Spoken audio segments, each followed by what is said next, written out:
আপনার কাছে কি লাল লিপস্টিক হবে? হ্যাঁ এই যে এই লাল না তো, রক্তচপা লাল। এটা কথা জিজ্ঞাসা আপনারে বলেন। আপনারা দেখে তো মনে হয় না যে আপনি লিপস্টিক ব্যবহার করার মতো মানুষ। হঠাৎ লিপস্টিক নিতেছেন যে?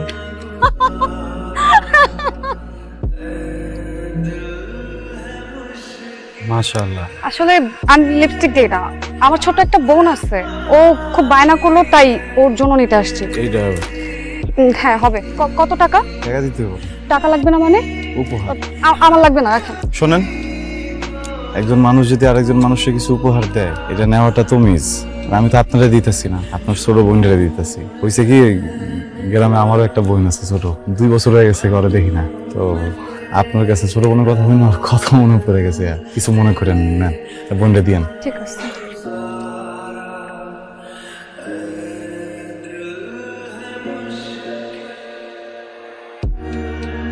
ওর বেয়াদবের জন্য আমি মাফ চাইতেছি আপনার কাছে। আপনারা মনে কিছু নিয়েন না। আপনারা যেটা করতেছেন ওইটা ঠিক আছে, এটা আপনাকে জীবন। ওর জীবনটা তো এমন না, ওর তো একটা তরিকার জীবন, তরিকা চলতে হইব না। এই টুপি কই তোর? টুপি পর, বেয়াদবি করে। আসসালামু আলাইকুম। ওয়ালাইকুম আসসালাম। ভালো আছেন? জি ভালো, আপনি ভালো আছেন? আচ্ছা, আমার একটা চিরুনি একটা আয়না দেন তো। হ্যাঁ একটা চিরুনি একটা আয়না। আর আজকে এগুলো আমার জন্য নিতেছি। হ্যাঁ, আয়না লাগবো না। টাকা লাগবো না কেন? উপহার। এইভাবে যদি প্রতিদিন উপহার দিতে থাকেন তাহলে তো আপনার লস হয়ে যাবে। লস হইব আমার লস হইব। যে লোক লসের সাগরে ডুবে থাকে এর কোনো লস হয়? বুঝলাম না বিষয়টা। এই যে আমার ব্যবসাটা দেখতেছেন না, এটা আমার আসল ব্যবসা না। চৌরাস্তায় আমার একটা দোকান আছে। আমার আব্বা মরে যাওয়ার আগে দোকানের জায়গা সব কিছু আমার নামে লিখে দিয়ে গেছে। হঠাৎ একদিন দোকানে আমার ছোটবেলার বন্ধু হলো। আইগুলোর মান নাকি ক্যান্সার, 20 লক্ষ টাকা লাগবে। আপন মায়ের মতোই তো, এরাতে রান্না খাইছি, এর বাড়িতে থাকছি, মাই মনে করছি সবসময়, পর মনে করিনি। আর আমার কাছে তো টাকাও আছে না, পরে আমার দোকানটা বন্ধ করে রাখা 20 লক্ষ টাকা দিচ্ছি।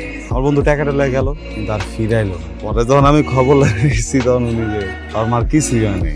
সমস্যা নাই, আল্লাহর দুনিয়া কোনো কাম কি ছোট, সব ব্যবসায়ী বড়, নিয়তটা ঠিক হওয়া লাগে। আচ্ছা, আপনার একটা কথা জিগাই, হ্যাঁ। কত টাকা হইলে আপনি ওই দোকানটা ফেরত পাইবেন? 25 লক্ষ টাকা, 20 লক্ষ আসল আর 5 লক্ষ টাকা লাভ দিতে হবে। আচ্ছা আসি তাই। চাচা এই গুটে পানি লো। এই চাচা চাচা চাচা বেশি করবেন তো? একটা পারবেন দিতে? পারবেন। সাবধানে দেন। আজকে আমার মনের মতো একটা ছেলে দেখলাম, আর এই ছেলেটাকে দেখার পর আফসোস হয় আমার কেন এরকম একটা ছেলে থাকলো। বাবা, আমার না অনেকদিন ধরে একটা ছেলের সাথে দেখা হয়, ছেলেটাকে দেখলেই না বড্ড মায়া লাগে, মনে হয় যাদের সাথে সারা জীবন থাকা যায়। মারে, তুই সবসময় নিজেকে গুটিয়ে রাখছিস, অনুশাসনের মধ্যে থাকছিস। এমন সময় এসে এমন কোনো ভুল করিস না যাতে নিজেই তুই কষ্ট পাস। আসসালামু আলাইকুম, কেমন আছেন আপনি? আচ্ছা বাবা, এত সুন্দর প্লেসে রানিং দোকান কি কেউ কারো কাছে বন্ধক দেয়? সবাই হয়তো দেয় না। আসলে হয়েছে কি, আমার পরিবারের কাছে কেউ কখনো বিপদে পড়া সাহায্য চাইলে আমরা তারা ফিরাই না। আমার খুব কাছের একজন বন্ধুকে সাহায্য করতে গিয়ে আমার ঠিক আছে বাবা, ঠিক আছে, আমি না হয় তোমাকে 30 লক্ষ টাকা না না, এটা কোনো দয়া দাক্ষিণ্য না। আমার এই জীবনে তোমার মতো ছেলে পাবো কিনা জানি না। একটা কথা বলতে চাচ্ছিলাম বাবা, সেবার বলে আমার বড় মেয়ে আন্নার সাথে তোমার সাথে বিবাহ দিতে চাই। আলহামদুলিল্লাহ, অনেক অনেক শুক্রিয়া, আপনি আমার এই লায়ক মনে করছেন। আমার আপত্তি নেই, তারা আমার খুব পছন্দ। আমার যে একটা শর্ত আছে। শর্ত?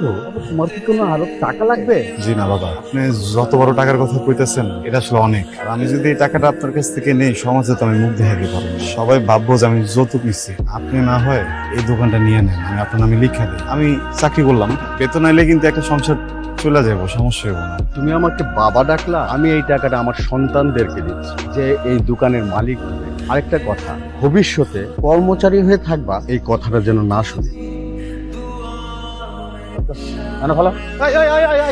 কি ব্যাপার? আমার মেয়ের জামাইয়ের দোকানের মাল নিয়ে কই যাইতেছেন? কি আর আপনার মেয়ের জামার দোকান? এটা তো কালাম চাচার দোকান। হ্যাঁ, কালাম চাচার দোকান এটা। পুরা বয়সী কি মাথা সব গেছে? অন্যদিকে গিয়ে যান। আরে দাঁড়াও, গত পরশুদিন 30 লক্ষ টাকা দিয়া এই জমির কাগজপত্র হাত বদল হয়েছে। এখানে কারে দেখতে যায়, কারে দেখছেন? ঠিকঠাক আছেন আপনি? হয়েছে কি কাকা, এক হারামজাদা কইছেন 3 দিন শুটিং করবো, কই আর 30,000 টাকা আমার ভাড়া ঠিক করলো 3 দিনের লেগা।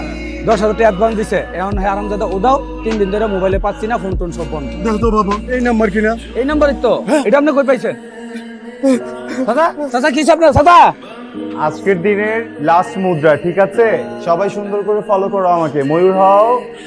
1 2 3 1 2 3 যাই হোক খুব বাজে হয়েছে। আমার মাসি আসছে তো কলকাতা থেকে, তো তোমাদের সাথে আবার আবার আবার পরে ক্লাস নিব। যাও সবাই চলে যাও। এই শোনো, তোমার আম্মুকে কিন্তু বলো বেতনের কথা, ঠিক আছে? কি ব্যাপার সখী, তুমি যাবে না সখী? আজকে আপনার জন্য একটা সারপ্রাইজ আছে। কি সারপ্রাইজ? টাকা আছে, এটা আপনার জন্য। আমি চাই আপনি আপনার শপিং করুন। এত টাকা কোথায় পেলে তুমি? এটা তো আমার মার আলমারি থেকে। আমার জন্য। আমার টাকা মানে তো আপনার টাকা। কিন্তু শোনো, আমারও কিন্তু একটা বায়না আছে তোমার কাছে। দুজন একসাথে যাবো, তোমাকে বিয়ে করেছে, তারপর প্রথমবার তো তোমাকে ছুব। আমি তো সেই অপেক্ষাতেই আছি। যাও দুষ্টু যাও। দেখছেন আপনারা আর মাইয়া কান্দাল্লাই কথা কইতে হাঁটতেছেন। শুনেন আপনারা দর্শকরা, ভাই বোনেরা, আর মাইয়া ও বলা বেবুজ বুঝে না। আর এই মাইয়া রে এই জামাইয়া ফুসতে ফাসলাইয়া প্রেমের জালে ফালাইয়া চুরি করেছে নিজের ঘরে। 1-2টি আনো 20 লাখ টিয়া। এই জামাইয়ার ঘরে জামাইয়া এত বড় সর্বনাশ করছে। অনাই দেশবাসীর কাছে বিচার চাই। আনেরা হেতার বিচার করবেন। মা হিসাবে আর কিছু চাই নাই আপনাদের কাছে।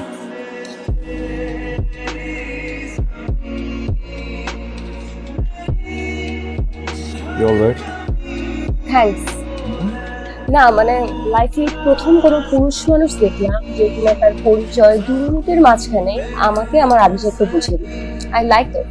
ওকে আপনার আমার বন্ধুত্ব কিন্তু ভালোই জন্য, সরি, যতটা সরি তুমি ঠিক করি না। কিন্তু ইমপ্রেস করার ট্রিক্সটা তো খুব ভালোই জানে। একটা শক্ত পাথরে কোথায় আঘাত করলে পাথরটা ভাঙবে সেটা তো খুব ভালো করে জানে। I like it.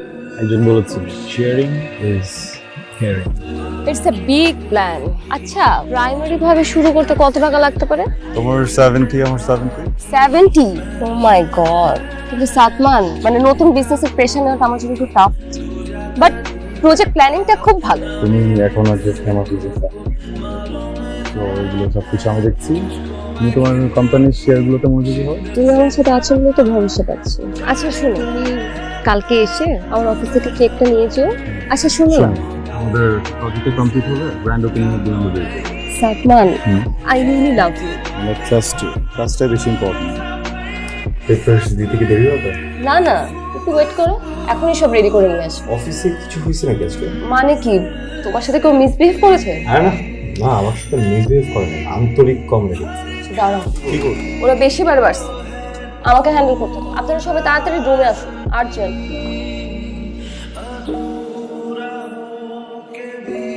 আমাকে তো কি মনে হয় তোর ওই 10টা মেয়ে যাদের সাথে ট্র্যাপ করছিস তাদের মতো বোকা মনে হয়? তুই জানিস তুই কতটা পিছলা? তুই আমাকে এত কষ্ট দিছোস, তো ঘাম ঝরাইছোস, হয়রানির উপর হয়রানি। বাইন মাছ ধরার মিশনে নামছিলাম আমরা, এখন তো ধরতে পারছি যে খপ। এখন বাইন মাছটা চামড়া ছিলবো, লবণ লাগাবো, মাংসগুলো বের করবো, তারপর কি সব ইনফরমেশন টাকা এমনি বেড়ে যাবে না? আমি মেনে নিতেছি আমি সব ভুল করছি। যা ইনফরমেশন লাগে সব দিয়ে দিব, আপনাদের কিছু করতে হবে না। আমি নিজে থেকে কোঅপারেট করবো, টাকা ফেরত দিব, সব টাকা ফেরত দিব। আমার সাথে যারা জড়িত ছিল সবার নামও বলে দেবো। একটা ফেভার প্লিজ, কিন্তু চোখটা খুলবা।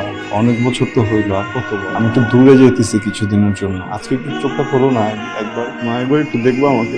আমি অনেক বড় একটা কাজ পাইছি বুঝছো, আমি ওই কাজে একটু দূরে যাচ্ছি, তুমি যেন একা একা ভয় পেও না। সকালবেলা কিছু টাকা ডিপোজিট করেছি, আমি একটা ইম্পর্টেন্ট কাজে দূরে যাচ্ছি, কিন্তু আমি মনে হয় আর আসতে পারবো না, নতুন করে টাকাও জমা দিতে পারবো না। যতটুকু টাকা জমা হয়েছে ওই পরিমাণ টাকা ট্রিটমেন্ট শেষ হলে আপনার ট্রিটমেন্ট বন্ধ করে দিন। কি বলছেন? আমার মা কোমাতে আছে, কবে উঠবেন জানি না। তোমার মা তো চেষ্টা করছি অনেক ভালো কিছু করার, কিন্তু কেউ সুযোগ দেয় না। পৃথিবী থেকে ওখানে 2 টাকা দিয়ে হেল্প করা না, কিন্তু এতটুকু বুঝে গেছি আজকে যে খারাপ কিছু করে কখনো ভালো হয় না। আমার মায়ের কপালে মনে হয় এই পর্যন্তই সময় ছিল। একটু রিকোয়েস্ট করি, আমি তো আর আসতে পারবো না, আর আমার কাছে আসলে অত টাকাও নেই যে আমি ট্রিটমেন্ট আর চালাবো। হসপিটালে হয়তো বা তাকে আর রাখবে না। আমার মা যখন মারা যাবে প্লিজ আর দাফনের ব্যবস্থাটা করে না। আপনার যা বলেন আমি সব করবো, প্লিজ। তুমি পালাও, এখন ডিরেক্ট ফায়ার এক্সিটের দরজাতে বের হয়ে যাও। কি বলতেছেন আপনি? আমি যা বলছি সব ঠিক বলছি, নিচে ওরা যাতে তোমাকে না দেখে। আর আমাদের অক্সিজেন খুলতে হবে না, আমি সবকিছু টেক কেয়ার করবো, যত টাকা লাগে যা লাগে সবকিছু আমি দেবো, তুমি টেনশন নিও না। আর একটা কথা, তোমার ফোন দিয়ে আমাকে ফোন দিবা না, রাত 11টার পরে পাবলিক বুথ থেকে আমাকে ফোন দিবে। আমাদের পরে কথা হবে, হ্যাঁ? আমি লেট করো না, এখন চল, আমি আনগুলো দেখবো, তুমি টেনশন নিও না, তাড়াতাড়ি। এক্সকিউজ মি নার্স, এই বেডে যে পেশেন্টটা ছিল উনি কোথাও, ওনাকে কোনো শিফট করে দিয়েছেন আপনারা? ওনার কিছুক্ষণ আগে রিলিজ হয়ে গিয়েছে। আমি তো টাকাগুলো আনতে গিয়েছিলাম, মানে আপনারা কি মানুষ? কিছু টাকার জন্য তাকে হসপিটাল থেকে বের করে দিলেন, আর কিছু সময় ওয়েট করতে পারলেন না আপনারা? আপনি একটু থামেন, আপনার মনে হয় কোথাও ভুল হচ্ছে। উনি আসলে গ্যাস্ট্রিকের পেশেন্ট ছিলেন এবং ওনার স্যালাইন শেষ হয়ে গেছে বলে আমরা রিলিজ করে দিয়েছি। একটু আগে তো ওনার ছেলে আসলো আমার সাথে, আপনার সামনে তো কান্নাকাটি করলো, এত কথা বললো, তখন তো আপনি নিজেই বললেন যে উনি ক্যান্সারের পেশেন্ট ছিল। এখন আমি আসলে ভুল করে ফেলেছি, আমাকে 500 টাকা দেওয়া হয়েছিল এটা বলার জন্য। এই 500 টাকার জন্য আপনি এত বড় মিথ্যাটা বললেন? মানে আপনাদের মতো নার্স, আপনাদের মতো ডাক্তারের জন্য বাংলাদেশে এই অবস্থা, বাংলাদেশের হসপিটালের এই অবস্থা। আমি এই হসপিটালের উপর কেস দিব আর আপনি থাকবেন প্রধান আসামি। ওয়েট করেন, জাস্ট ওয়েট এন্ড সি, দেখেন আমি কি করি।